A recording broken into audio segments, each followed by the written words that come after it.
Guys ನಾನು actual ಆಗಿ express 210 ತಗೊಂಡಿದ್ ತಪ್ಪ.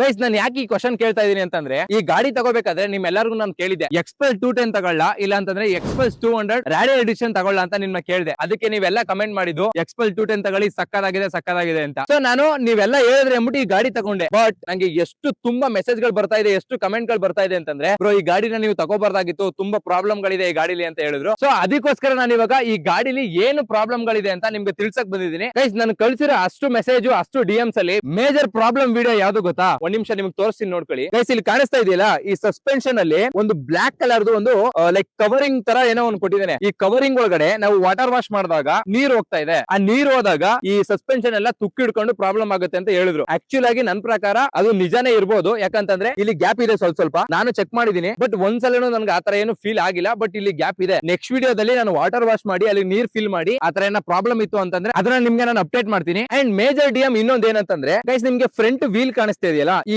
ವೀಲ್ ತುಂಬಾ ತಿನ್ ಆಗಿದೆ. ಈ ವೀಲ್ ಅಲ್ಲಿ ನೀವು ಆಫ್ ರೋಡ್ ಮಾಡಿದ್ರೆ ಬೆಂಡ್ ಆಗ್ಬಿಡುತ್ತೆ ಅಂತ ತುಂಬಾ ಜನ ಡಿಎಂ ಮಾಡ್ತಾ ಇದ್ರಿ. ನಮ್ಗೆ ಬೇಕಾಗಿರೋ ತರನೇ ಯಾವ ಕಂಪ್ನಿನೂ ನಿಮ್ಗೆ ಮ್ಯಾನುಫ್ಯಾಕ್ಚರ್ ಮಾಡ್ಕೊಡಲ್ಲ. ಯಾವ ಬೈಕ್ನು ಚಿಕ್ಕ ಪುಟ್ಟ ಪ್ರಾಬ್ಲಮ್ ಎಲ್ಲ ಗಾಡಿಲೂ ಇದ್ದೇ ಇರ್ತದೆ. ಸೊ ನೀವು ಗಾಡಿನ ತಗೊಳಕಿನ್ ಮುಂಚೆ ನಾವ್ ಯಾರೋ ಒಬ್ರು ಯೂಟ್ಯೂಬರ್ ನ ನೋಡಿ ಯಾವ್ದೇ ಕಾರಣಕ್ಕೂ ಗಾಡಿಗಳನ್ನ ತಗೊಳಕ್ ಹೋಗ್ಬಿಡಿ. ನೀವು ಒಂದ್ಸರಿ ಗಾಡಿನ ಟೆಸ್ಟ್ ಡ್ರೈವ್ ಮಾಡಿ, ಓಡಿಸಿ, ಫೀಲ್ ಮಾಡಿ, ಅದಾದ್ಮೇಲೆ ನೀವು ಗಾಡಿನ ಬೈ ಮಾಡಿ. ಈ ಒಂದು ಗಾಡಿ ಆ ಟೆನಿಕಾಸ್ ನಾನು ಪ್ರಿಫರ್ ಮಾಡ್ತೀನಿ. ಯಾರ್ ಬೇಕಾದ್ರೂ ತಗೋಬಹುದು. 2,25,000 ರೂಪಾಯಿಗೆ ಈ ತರ ಒಂದು ಗಾಡಿ ನಿಜವಾಗ್ಲೂ ವರ್ತ್ ಇಟ್ ಅಂತ ನನ್ಗೆ ಅನ್ಸುತ್ತೆ.